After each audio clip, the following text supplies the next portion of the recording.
दम घुटने की वजह से हुई है। मतलब किसी ने इसका गला घोटा था? नहीं, गले पर तो ऐसा कोई निशान नहीं।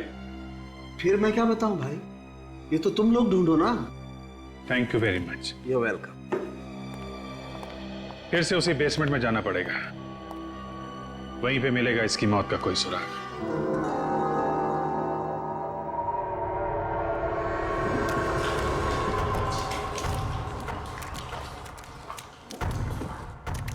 सर, ये सालून के साहब भी ना कभी कभी जो दिल में आए वो बोल देते हैं। इतने बड़े कमरे में कोई दम घुट के कैसे मर सकता है सर? फ्रेडी, सीधी बात, चारों तरफ से कमरा बंद है, हवा की कोई भी गुंजाइश नहीं है इस कमरे में, तो क्या होगा? कमरे में कार्बन डाइऑक्साइड बढ़ेगा ही ना, आदमी घुट कर मरेगा। सर, मरने वाला अस्थमा का मरीज था, तो जैसे ही उसका दम घुटने लगा उसे यहां से ऊपर भाग जाना चाहिए था। हाँ विवेक, ऊपर तो भाग जाना चाहिए था, लेकिन या तो वो ऊपर भाग नहीं सका या फिर भागने से पहले ही। क्यों गिरीश, जब तुम पार्लर से गए तब महेंद्र कहा था? वो पार्लर में ऊपर ही काम कर रहे थे सर। सच बोल रहे हो? जी सच बोल रहा हूँ। पार्लर में ही था? जी। महेंद्र पार्लर में ही बैठा था ऊपर, तो फिर वो नीचे बेसमेंट में क्यों आया? किस लिए आया? सर, शायद खूनी ने उसे ऊपर ही मार के यहां लाके डाला हो। नहीं विवेक, अब तक ये पता नहीं चला है कि महेंद्र को किसी ने मारा है या फिर वो खुद मरा है। गिरीश जी बताओ, तुम्हारे अलावा और कौन कौन जानता था महेंद्र यहां देर तक बैठता है? जी, यहाँ काम करने वाला हर आदमी जानता है सर कि वो देर तक रुकते थे। हर जी। कहाँ है वो सब? वो बस पहुंचने ही वाले हैं, मैंने उन्हें बाहर इकट्ठा होने के लिए बोल दिया। गिरीश कह रहा है कि उसने पार्लर का दरवाजा बंद कर दिया था, कॉरिडोर का शटर भी अंदर से बंद था, तो फिर खूनी खून करके भागा कैसे? गया कैसे वो यहां से? कैसे गया होगा?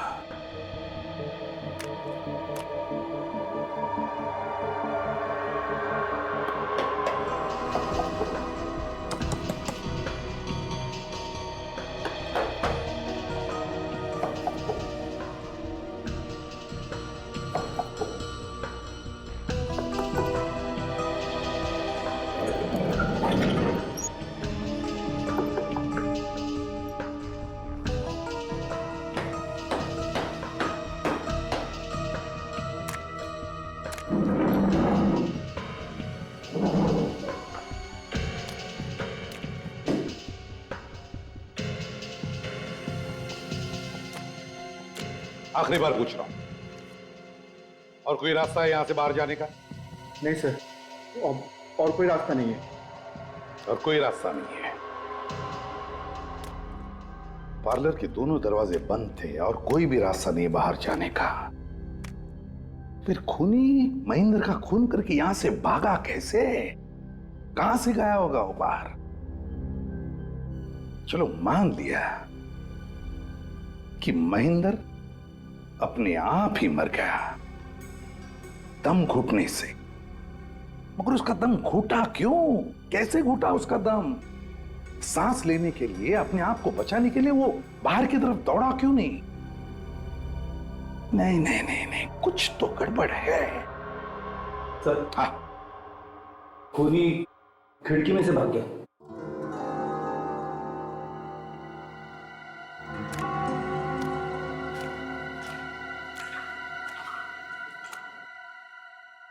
रेडी, काम करो, बाहर की तरफ जाकर देखो, देखो कोई निशान मिलते हैं क्या? Yes sir. काजल, विवेक, तुम लोग यहीं इसी कमरे में छानबीन करो, कोना कोना छान मारो, देखो कुछ मिलता है क्या।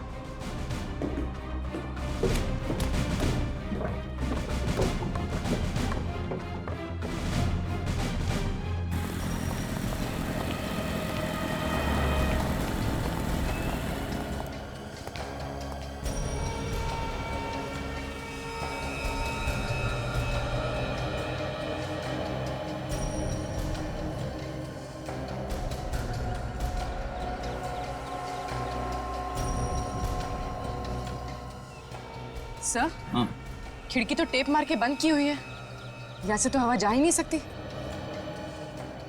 क्यों? ये खिड़की पहले से ही ऐसी थी? खिड़की तो पहले से ही बंद थी, मगर मगर क्या? मगर ये टेप नहीं लगी हुई थी सर। टेप नहीं लगी हुई थी? तो फिर किसने लगाई टेप? हाँ? सर मुझे नहीं मालूम सर। तुम्हें तो कुछ नहीं मालूम।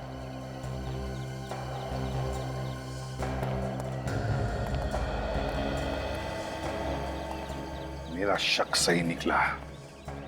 महेंद्र की मौत दम घुटने की वजह से ही हुई है, और जिसने भी ये किया है सोच समझकर प्लानिंग के साथ किया है। उसने पहले खिड़की को टेप लगाकर अच्छी तरह से पैक कर दिया ताकि हवा भी अंदर नहीं जा सके, और फिर जैसे ही महेंद्र बेसमेंट के अंदर आया, इसने वो जहरीली गैस अंदर छोड़ दी और महेंद्र की मौत हो गई। सर मगर कमरे में गैस जाने का कोई रास्ता तो होना चाहिए।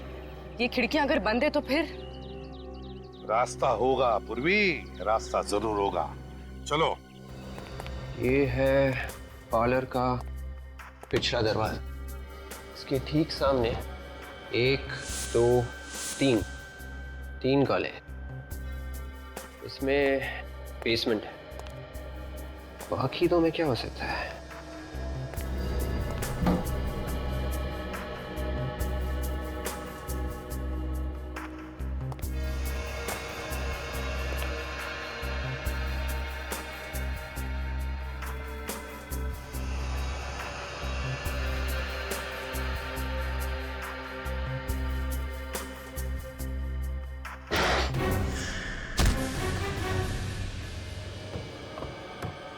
देखो जरा, नीचे देखो, फर्श पर अच्छी तरह से देखो, दीवारों में भी देखो।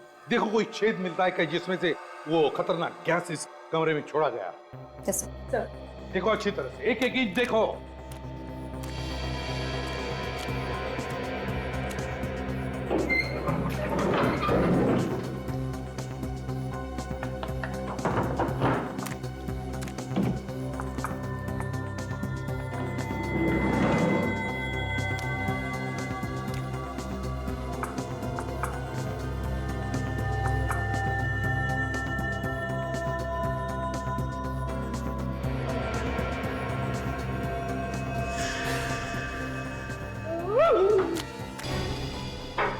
क्या हुआ फ्रेडी? चूहा। हाथी चूहे से डरता है।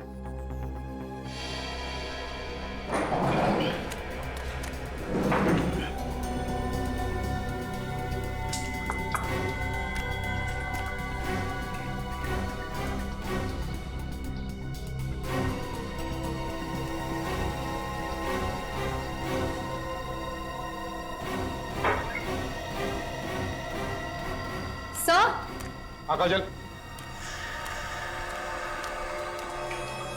ये देखिए सर, यहाँ पर छेद है। देखा, मैं कह रहा था ना, छेद है। मगर सर ऐसे छेद तो बिजली के तार वगैरह डालने के लिए किए जाते हैं ना दीवारों में। अगर ये छेद बिजली का वायर डालने के लिए बनाया गया है तो 2 या 3 इंच से ज्यादा गहरा नहीं होगा। देखो कितना गहरा है, देखो जल्दी।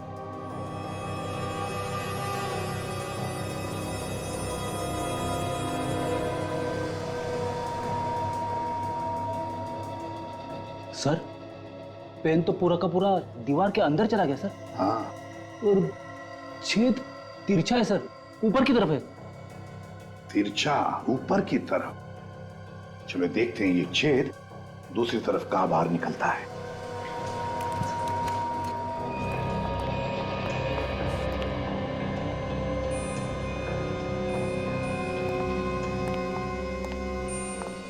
बेसमेंट में जिस दीवार पर हमें छेद मिला है, उस छेद का मुंह लगता है इस कमरे में होना चाहिए।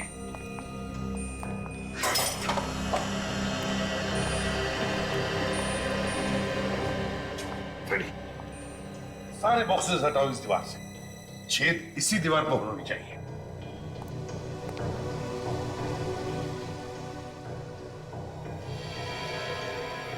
विवेक कहाँ चला गया है हा? सर विवेक तो कॉरिडोर में ही आया था, शायद पार्लर में कुछ ढूंढ रहा होगा।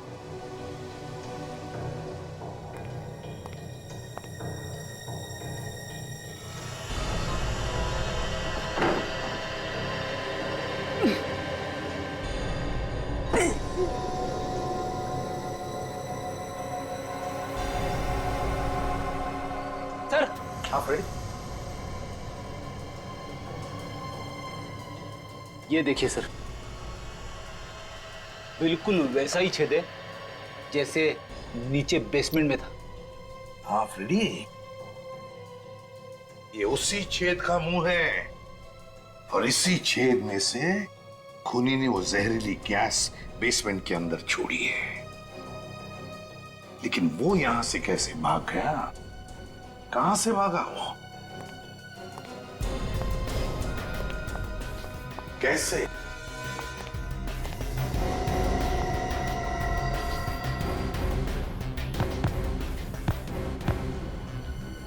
फ्रेडी, कारपेट हटाओ, देखो इसके नीचे क्या है।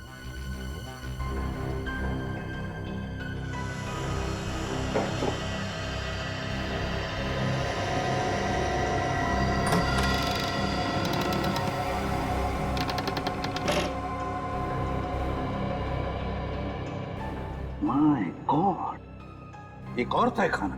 काजल, जल्दी से टॉर्च लेकर आओ। सर हाँ, जब तक टॉर्च आती है मैं नीचे जाके देखूं? तुम जाओगे? हाँ नीचे अंधेरे में? हाँ सर। डरोगे तो नहीं? रेडियो और डर।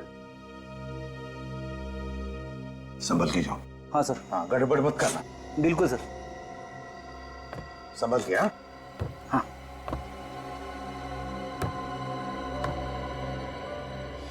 संभल के। रेडी, क्या हुआ? क्या जाएगा? गड़बड़ करेगा? सर हाँ।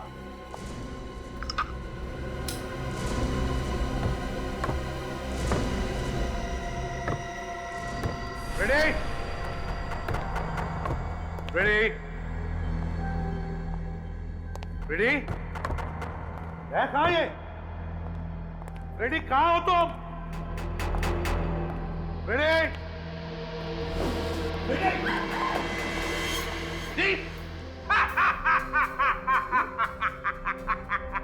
रेडी, रेडी, क्या हो गया? हाँ, तुझे कुछ नहीं। रेडी, कुछ नहीं। रेडी, तुम गिरे कैसे? और ये क्या है? ये पाउडर तुम्हारे नाक में और मुंह में कैसे आ गई? नाक में? हाँ। मुंह में? हाँ फ्रेडी, मुंह में। अरे सर, ये आप कैसी बातें कर रहे हो? फ्रेडी सर, मजाक मत कीजिए। मजाक?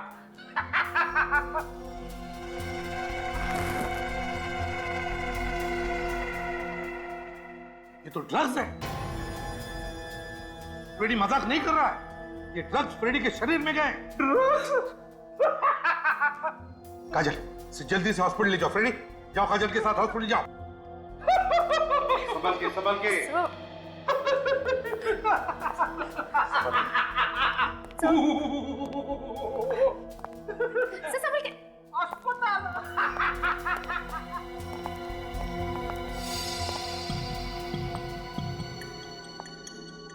सर यहाँ तो पूरा का पूरा ड्रग्स का लैब है, फैक्ट्री है ये।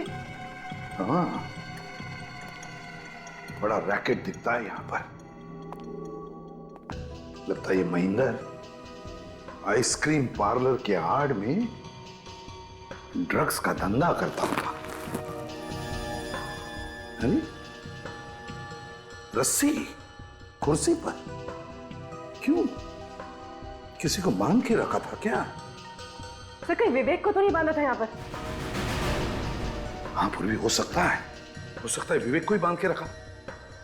काजल कह रही थी कि वो आइसक्रीम पार्लर में गया था कुछ ढूंढने के लिए, कि ढूंढते ढूंढते वो यहाँ पर तो नहीं आया और फिर शायद उन लोगों ने। सर ब्लड, ये देखिए। बिल्कुल ताजा खून है, कहीं ये विवेक का खून तो नहीं? काम करो, ब्लड को उठाओ और फोरेंसिक लैब भेज दो। तब तक मैं इस आइसक्रीम पार्लर के वर्कर से मिलता हूं। सर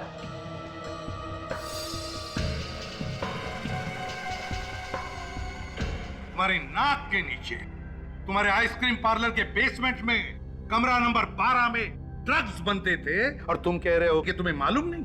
हाँ? ये नहीं हो सकता, समझे? सर हम सच कह रहे हैं, हमें कुछ नहीं मालूम। सच कह रहे, तुम्हें कुछ नहीं मालूम, वो तो हम मालूम कर ही लेंगे, समझे? तुम सबके डिटेल्स चाहिए मुझे, सबके डिटेल्स, नाम और पते के साथ, अभी के अभी। डॉक्टर साहब, पता चला इस महेंद्र का खून किस चीज से हुआ है? नहीं, अभी नहीं पता चला। अरे इतना टाइम लगाएंगे तो केस कैसे सॉल्व होगा सर? यार अभिजीत, तुमसे कहा है हमेशा घोड़े पे सवार होकर के मत आया करो यार। तुम देख रहे हो ना मैं काम में लगा हूं। एक मिनट, कम से कम इतना तो पता चल गया होगा कि उस आइसक्रीम पार्लर के बेसमेंट में जो खून मिला था वो किसका है? दुनिया में करोड़ों लोग हैं दोस्त, किसी का भी हो सकता है, मैं कैसे बताऊं किसका है? अरे क्या हो गया, इतना उखड़े हुए क्यों है? अभिजीत देखो, एक बात तो श्योर है कि उस खून का ब्लड ग्रुप है B positive. B positive? B positive blood group तो सर विवेक का भी है। विवेक का? जिसका डर था वही हुआ, मतलब विवेक था वहां पे, पर गया कहां? कहीं ये ड्रग्स वाला रैकेट उसी ने तो गायब नहीं कर दिया उसे? तुझे मुंह मांगा इनाम दूंगा, सर पे कफन बांध के घुस जा ड्रग्स बेचने वाले गैंग में। बच गया तो जिंदगी भर बैठ के खाएगा, मर गया तो तेरे बच्चे तुझे दुआएं देंगे, सारा पैसा तेरे बच्चों को दे दूंगा। बस एक बार ये पता लगा ले कि विवेक कहां है, ड्रग डीलर्स के चुंगल में है या नहीं। ओके, मैं तेरे फोन का इंतजार करूंगा, समझा? सर, विवेक का कहीं कोई पता नहीं लग रहा, वो हॉस्पिटल में भी नहीं है, और यहां तक कि सर, यहां तक कि क्या? कुछ भी नहीं सर। कुछ नहीं क्या? हाँ? सर मुझे लगा कि कहीं किसी ने उसे मार ना दिया हो, इसलिए मैंने मुर्दा घर से भी पता किया, तो वो वहां पे भी नहीं है। अचानक गायब कहां हो गया? हम लोग भी तो थे वहां पे, ये गया तो गया कहां? सर महेंद्र के मोबाइल की कॉल डिटेल्स और इसके आइसक्रीम पार्लर के फोन की कॉल डिटेल्स। ओ, कल रात 11 बजे लैंडलाइन पे किसने कॉल किया था? पूरे 1.5 मिनट तक बात हुई है। तो इसका मतलब है कि आइसक्रीम पार्लर बंद होने के 1 घंटे बाद किसी ने महेंद्र को फोन किया था। और ये काम कोई ऐसा आदमी कर सकता है जिसे मालूम होगा कि महेंद्र अभी भी वहीं पे है, आइसक्रीम पार्लर में। सर ऐसा भी तो हो सकता है कि जिसने फोन किया हो उसी ने महेंद्र को बेसमेंट में जाने के लिए कहा। हो सकता है पूर्वी, मगर उसका दम कैसे घुटा बेसमेंट में? सर यही मैं भी सोच रहा था कि अगर बेसमेंट में उसका दम घुट रहा था तो फिर वो वहां पे रुका क्यों, वहां से बाहर क्यों नहीं भागा? हाँ सचिन, ये बात समझ में नहीं आ रही है। ये बेसमेंट का कुछ चक्कर है। विवेक भी बेसमेंट से गायब हुआ था। ये काम करो, बेसमेंट की एक बार फिर से तलाशी लो, शायद हमसे कोई चीज छूट गई हो। और इस नंबर के बारे में पता करो ये नंबर कहां का है।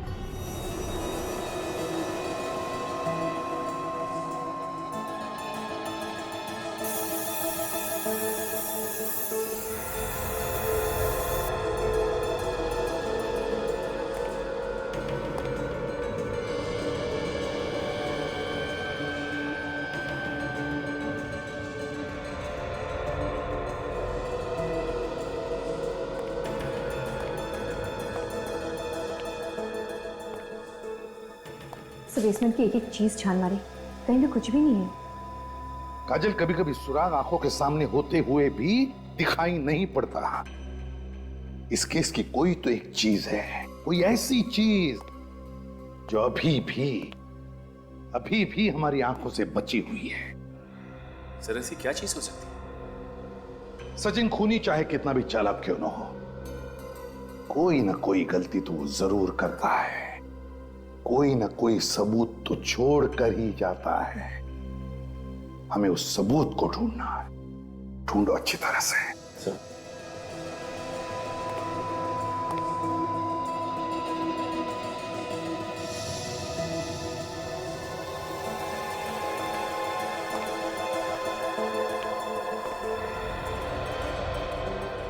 बेसिन में पानी अभी भी वैसा ही है। सचिन, सचिन, ये बेसिन के नीचे का पाइप खोल कर देखो, देखो कुछ अटका है क्या। हाँ,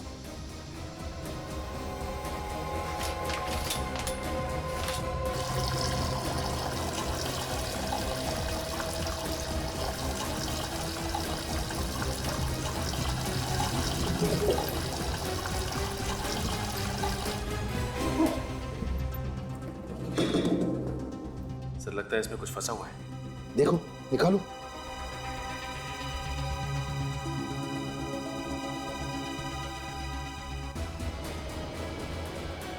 ये देखिए, पत्थर। पत्थर? मैंने कहा था ना सचिन, जानबूझकर किया गया है, जानबूझकर। पहले पत्थर अटकाया पाइप में और फिर पानी का नल चालू कर दिया। मगर सर महेंद्र की मौत से पानी का क्या लेना देना हो सकता है? हाँ सर, पानी तो आग बुझाती है, तो फिर हाथ कैसे जलते महेंद्र के? जिस चीज को छूकर महेंद्र के हाथ जल गए, उस चीज के लिए पानी ने बारूद का काम कर दिया। है क्या ये चीज? सरण के लगता है इस आदमी ने अपने दोनों हाथों में किसी जलती हुई चीज को पकड़ लिया है, जिसकी वजह से इसके हाथ इतनी बुरी तरह से जल गए हैं।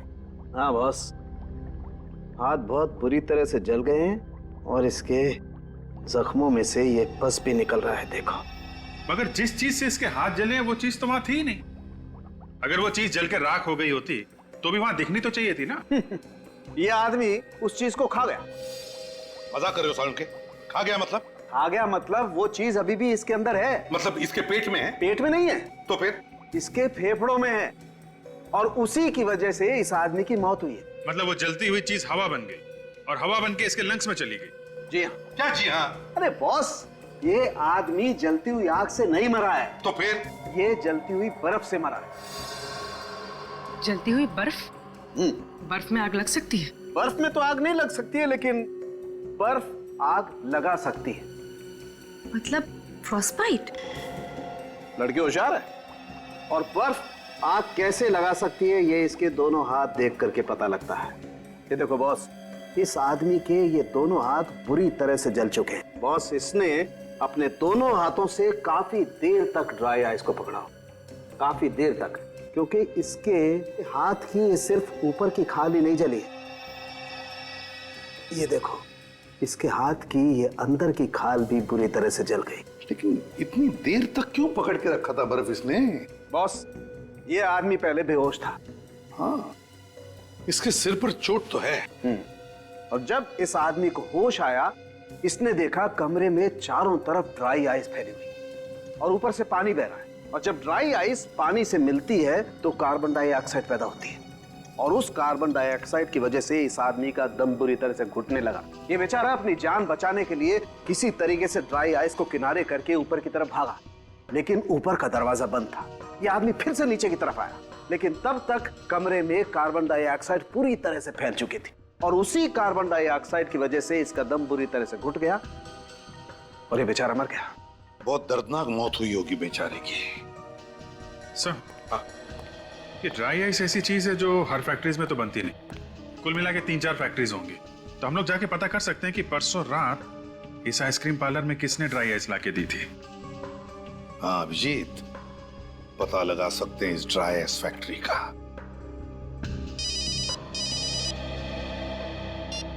हाँ सचिन, कहां से? मालाड के पीसीओ से। सर न जाने सुबह से दिमाग में बुरे बुरे ख्याल आ रहे हैं। क्यों? क्या हो गया? मारा गर्लफ्रेंड ने या फोन पे कुछ कह दिया? ऐसी कोई बात नहीं है सर। सर क्या बताऊं गर्लफ्रेंड, छोड़िए ना सर। लेकिन दिल तो बेशरम है ना सर, बार बार टूटता है लेकिन मानता ही नहीं। दिल तो दिल है ना सर। उसे ऐसे रहने दो सचिन, टूटा फूटा रहेगा तो जिंदगी में कुछ ना कुछ होता रहेगा। एक बार पत्थर दिल हो गया ना तो लाइफ का मजा चला जाएगा। ये बात तो ऐसा है। ये बुरे ख्याल आए क्यों मगर? यही सर के विवेक के बारे में कोई नहीं सोच रहा है। सोच सोच के मेरा भी दिमाग खराब हो गया। फिर गया तो गया कहाँ?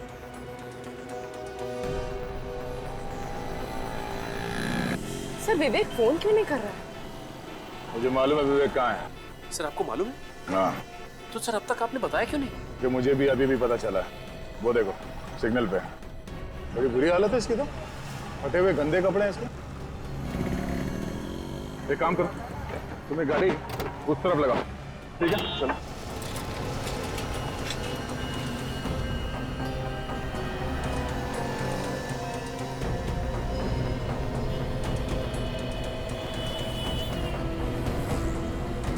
विवेक, विवेक, क्या हो गया? हाँ? विवेक,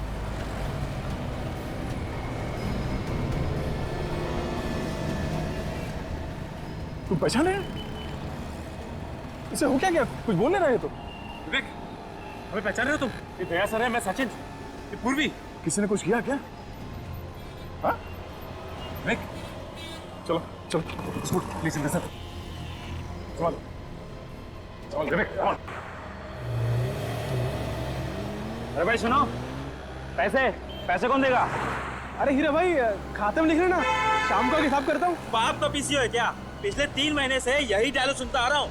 ये गलत बात है हीरा भाई, बाप पे मत जाओ। तुम्हारे पैसे लेके भाग रहा हूँ क्या? मार के भाग नहीं रहा है, मगर दे भी तो नहीं रहा है। चल अभी कभी सारा पैसा निकाल। मैं अभी भी समझा रहा हूँ हीरा भाई, हद से आगे मत बढ़।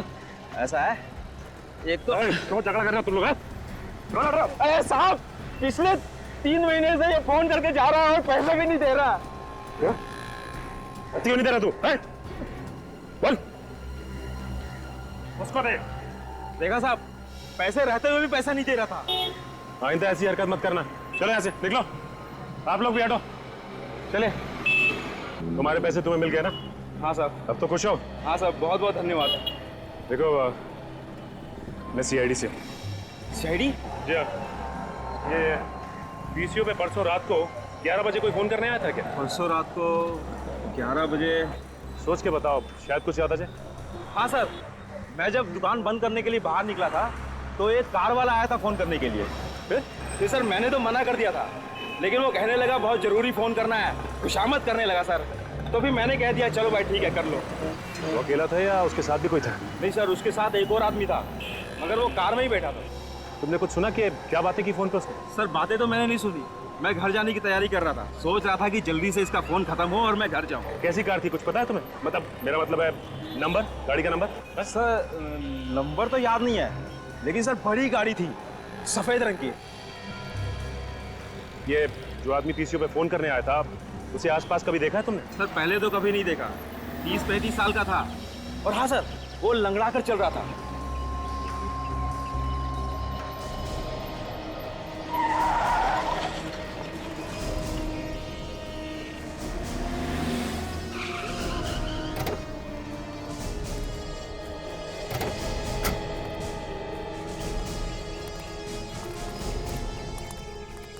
दया, ये ड्रग्स इतनी डेंजरस है कि एक बार किसी के शरीर में घुस जाए ना तो आदमी गया काम से।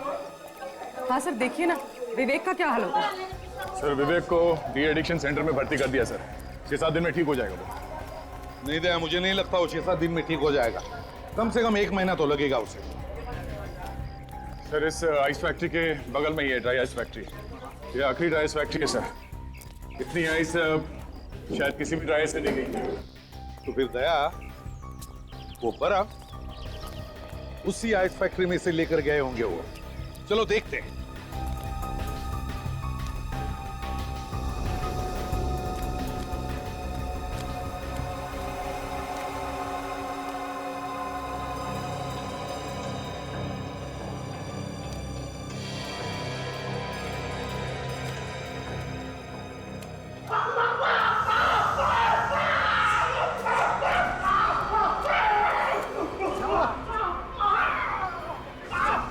क्या हुआ? 5 साल से तुम यहाँ पे काम कर रहे हो, फिर भी इतने बड़े लापरवाही।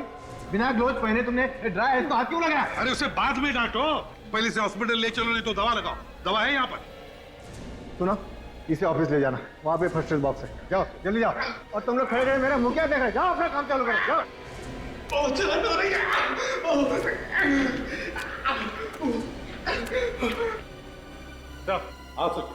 सर जिस पीसीओ से महेंद्र को फोन किया गया था, उस पीसीओ वाले का कहना है कि वहां पे 2 लोग आए थे फोन करने के लिए। एक आदमी गाड़ी में ही बैठा था और जिसने फोन किया वो आदमी सर लंगड़ा रहा था। वो लंगड़ा के चल रहा था? आप जरा बताइए, परसों रात को यहाँ से 15 बर्फ की सीलियां आपने किसे बेची थी? परसों रात को। हाँ, किसे बेची थी, जल्दी बताइए। सर देखकर बताना पड़ेगा, बहुत इमरजेंसी ऑर्डर था सर, और अभी के अभी चाहे ऐसे बोल रहा था। तो चलिए बताइए जल्दी।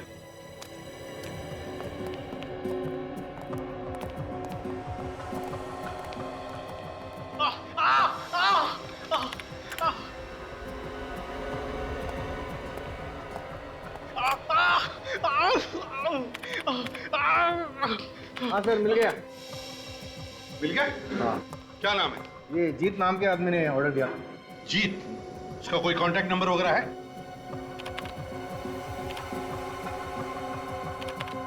हाँ, 1805976298।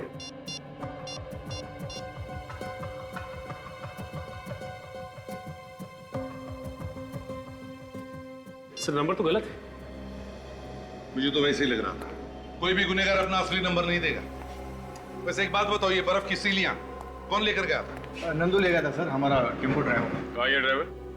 शायद टेम्पो में सो गया होगा। चलो दिखाओ।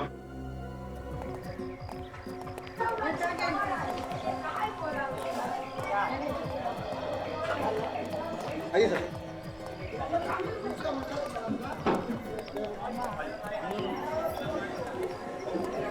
चलिए सर। अरे सुनो, वो नंदू ड्राइवर कहाँ है? साहब वो अपने टेम्पो में सो रहा है। आइए सर।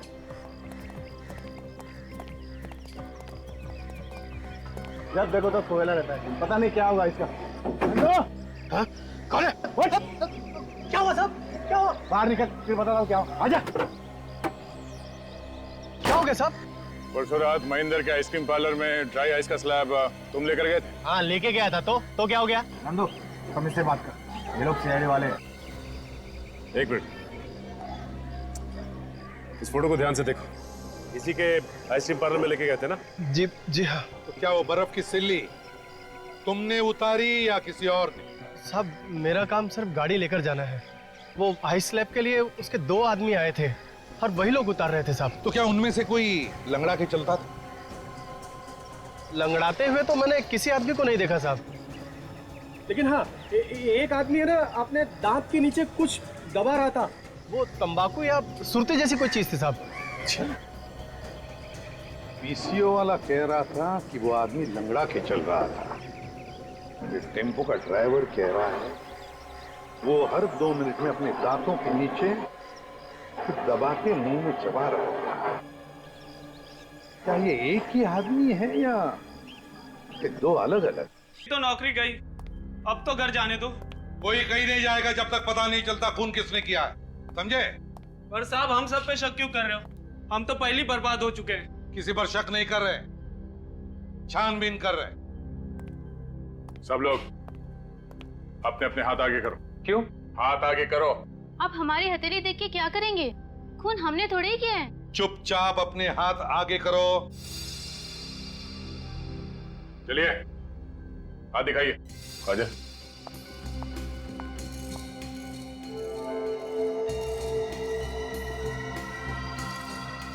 उठो।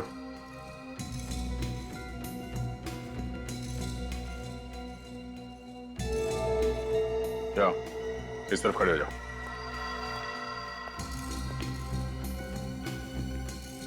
इस तरफ आइए।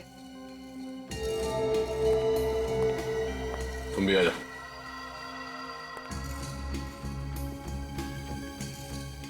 चलो यहाँ पे खड़े हो जाओ। मैंने कुछ नहीं किया, मैंने किसी का खून नहीं किया सर। वो पता चल जाएगा, यहाँ पे खड़े हो जाओ। मैंने कुछ नहीं किया सर। चलो। मैंने कुछ नहीं किया सर। सर, ये चारों लोग तंबाकू खाते हैं। तंबाकू खाते हो? शर्म नहीं आती? मालूम है तंबाकू जहर होता है, कैंसर होता है, कैंसर। सर, ये जो बच्चे लोग हैं इन सबको चला कर देखते हैं, देखते कैसे चलते हैं।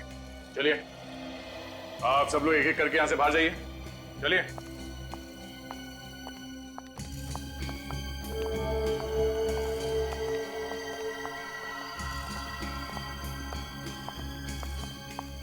सबके पैर तो ठीक है सर, लंगड़ा के कोई चल नहीं रहा। वही तो।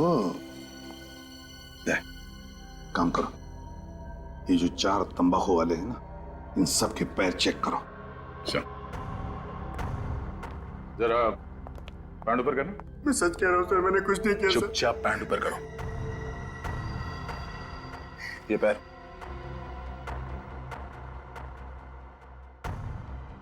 पैंट ऊपर करो। दूसरा पैर, पैर दिखाओ ऊपर।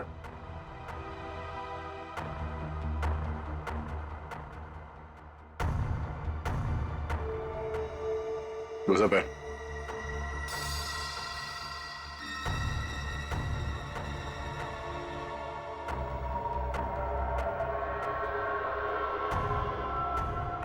वो आप है।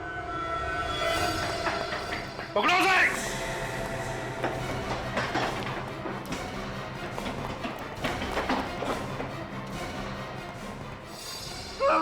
मैं शरीफ आदमी हूँ सर, मैंने कुछ नहीं किया सर। तो फिर भागे क्यों? सब मैं फोन क्यों किया तुमने? ये क्या बदतमीजी है? आप किसी को भी पकड़ के कहेंगे खून तूने किया? सवाल मैंने इससे किया, मुंह तू खोल रहा है। अरे जाओ, बहुत देखें तुम्हारे जैसे सीआईडी वाले। बहुत देखें? हाँ, ये भी देख ले।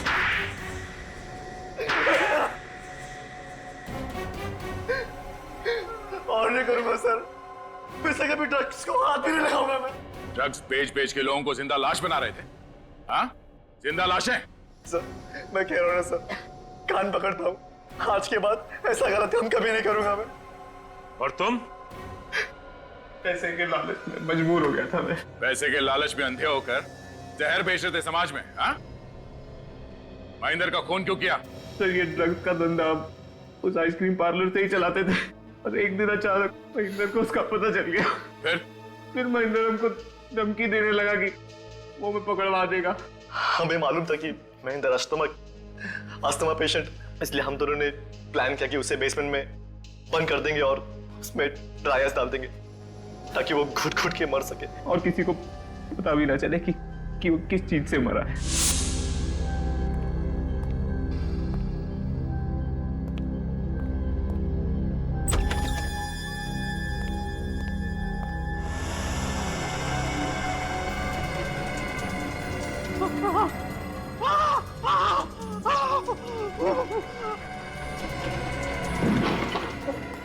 दरवाजा खोलो।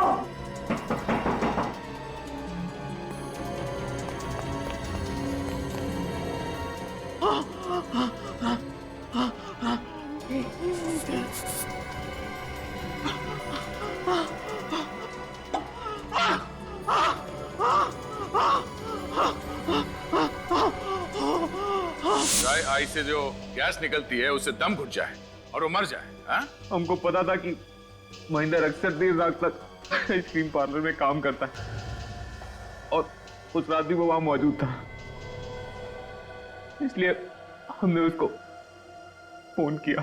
तुम दोनों ने विवेक को कैसे गायब किया? उस वक्त मैं दूसरे बेसमेंट में ही था जब आप लोग वहां पहुंचे। पता नहीं कहां से अचानक विवेक उस बेसमेंट में आ गिरा। मुझे लगा कि अब हम लोग पकड़े जाएंगे, तो तुमने फौरन विवेक को इंजेक्शन लगा दिया। हाँ। और वो फौरन चंकी बन गया और बार बार ड्रग्स मांगने लगा, और फिर हमने उसे पीछे के रास्ते से निकाल के सड़क पर छोड़ दिया। तुम जैसे लोगों की वजह से न जाने कितने नौजवान नशे के लत में डूब गए, न जाने कितने घर तबाह हो गए। तुम दोनों को तो फांसी ही होगी।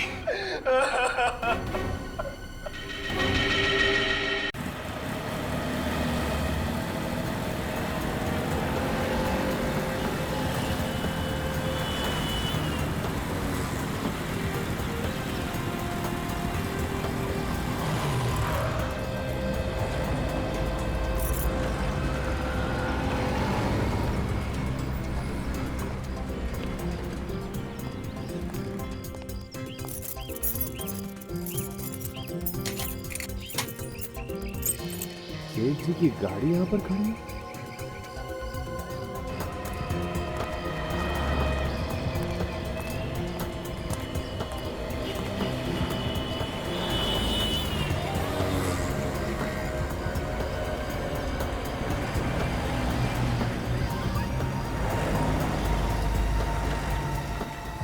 लगता है आज सेठ जी घर नहीं गए। कुछ ना कुछ तो जरूर है। सेठ जी, महेंद्र सेठ जी, अरे कहाँ हो आप?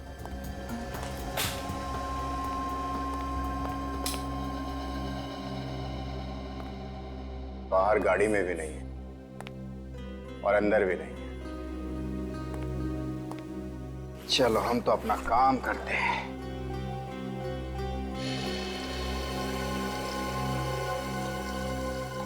ये पानी की आवाज कहां से आ रही है?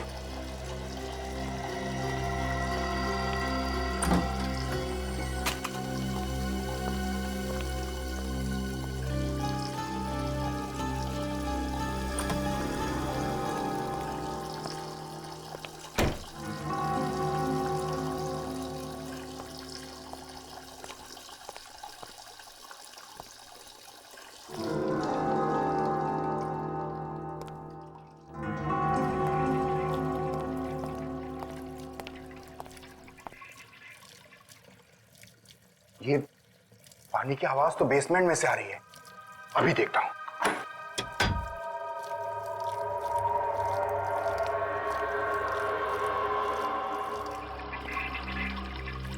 ये देखो, किसी ने बाथ बेसिन का नली खुला छोड़ रखा है। मैं भी तो सोचूं कि पानी की आवाज आ कहां से रही है। अरे ओ पानी, बाप रे।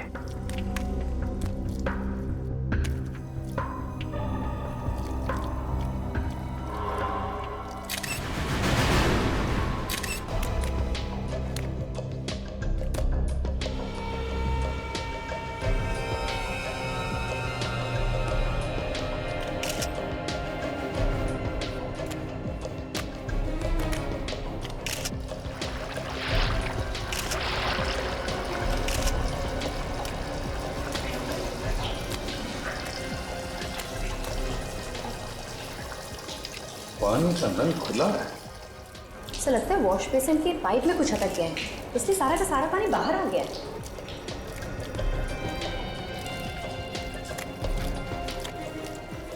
ये जानबूझकर नहीं किया। तब ये देखिए, इनके सर पे यहाँ पे हल्की सी चोट लगी हुई है। ये पलटाओ इसे। देखो कोई और घाव है।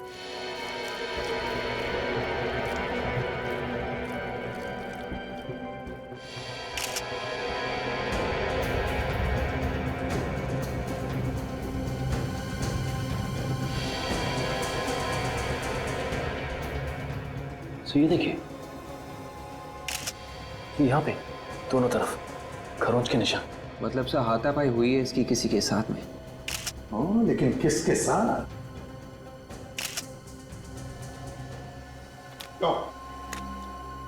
तुम तो कह रहे थे कि यहाँ पर कोई नहीं था, अकेले थे महेंद्र जी, तो फिर ये निशान कैसे? मुझे नहीं पता सर। झूठ बोल रहा है सर। ये किसी ने किसी के साथ मिलके अपने मालिक का खून किया है। खून? सर ऐसा इल्जाम मत लगाइए सर। किसके साथ मिलकर खून किया है? किसके साथ मिलकर? मैंने खून नहीं किया सर। देखो, झूठ बोलना बंद करो। तुम्हारे किसी साथी के साथ इनकी हाथापाई हुई है और तुमने इनके सर पे पीछे से वार किया और बेहोश कर दिया। और फिर तुमने पानी का नल खुला छोड़ दिया, ये सोचकर कि पानी महेंद्र जी के मुंह में से उनके फेफड़ों में जाएगा और उनकी मौत हो जाएगी। नहीं सर, ऐसा झूठा इल्जाम मत लगाइए सर। शायद आप मुझे फांसी पर चढ़ा दीजिए सर। हाँ, फांसी पर तो चढ़ाएंगे ही अगर तुमने ये खून किया है, समझे? हाँ, ये देखिए सर, इसने अपने दोनों हाथों से गर्दन को ऐसे क्यों पकड़ रखा है? जरा खोलो इसके हाथ, देखो कोई घाव है क्या गले में?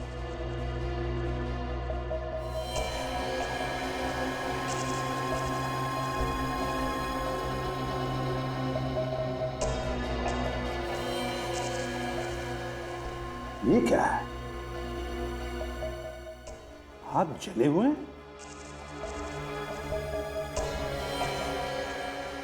सर मगर इसके हाथ जले कैसे? यहाँ पे ना कोई जलने वाली चीज है और ना ही ऐसे लग रहा है कि जैसे यहाँ पे आग लगी थी। वही तो। क्यों? महेंद्र के हाथ तुम नहीं जलाए ना, बाहर कहीं पर, और फिर उसे यहाँ पर लाके छोड़ दी? मैंने उनके हाथ नहीं जलाए सर। तो फिर किसने जलाए? मुझे नहीं मालूम है सर। तुम ही आखिरी इंसान थे ना जो यहाँ से गए थे। नहीं सर, सबसे आखिर में तो सेठ जी जाया करते थे, मैं तो हमेशा उनसे पहले चला जाता था। और कल रात भी जब मैं गया तो वो बिल्कुल ठीक थे सर।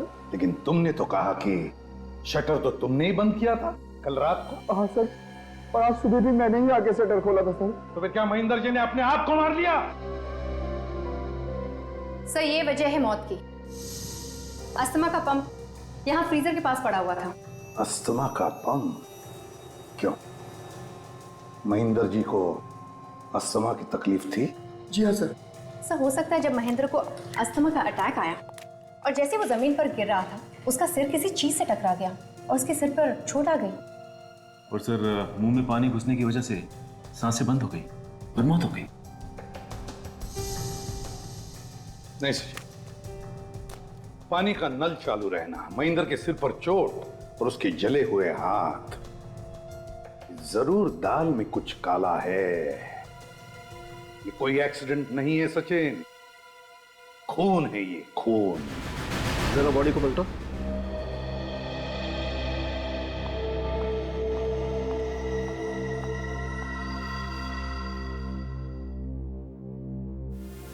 अभिजीत, बस मुझे नहीं लगता है इसको किसी ने मारा है। इसका घाव गहरा नहीं है, एकदम फ्लैट है। हो सकता है किसी वजह से गिर गया हो और तभी इसे चोट लग गई। बेहोश होने की वजह से गिर गया होगा, हो सकता है। सर अस्थमा के पेशेंट थे, इनका इनहेलर हमें वहाँ फ्रीजर के पास से मिला। हाँ। Good morning sir. Excuse me, तुम यहाँ क्या कर रही हो? डॉक्टर साहब, एसीपी साहब ने इसे यहाँ भेजा है। पर सर इसने अपनी सहेली के पति पे गोली चलाई थी। विवेक, उस समय हालात दूसरे थे।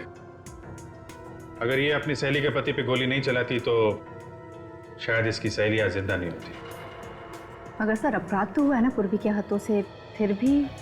नहीं, वो आदमी अभी जिंदा है जिस पर गोली चलाई थी इसने। और फिर इस तरीके के हालात तो हमें से किसी के साथ भी हो सकते हैं। बॉस, इस आदमी की मौत अस्थमा की वजह से नहीं हुई। अस्थमा की वजह से नहीं हुई? फिर कैसे हुई? अभिजीत, इसकी मौत